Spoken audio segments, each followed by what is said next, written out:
มาสูงค่าเมื่อแน่เฮาอยู่กันที่โรงเรียนวัฒโนที่ดังฮอนด้าเขาจัดงานให้น้องๆที่โรงเรียนวัฒโน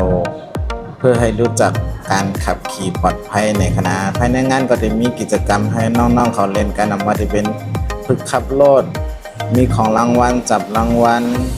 แล้วก็มีรถใหม่หลายๆรุ่นที่มาโชว์ในงานในคณะนอกจากมีงานมีความรู้กับน้องๆเขาเยาว์ที่ในงานยังมีแทงดนตรีสดในคณะวงดีมากก็เป็นน้องๆเขา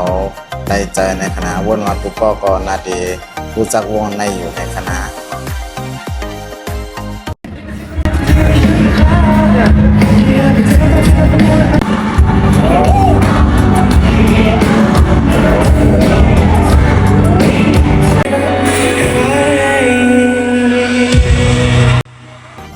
ออกรถตีลั่นนัดมอเตอร์อำนวยผลกรรมในคณะเจ้าวัชภูใบเดียวมีรถกูรุ่นเพื่อสนใจสอบถามรายการ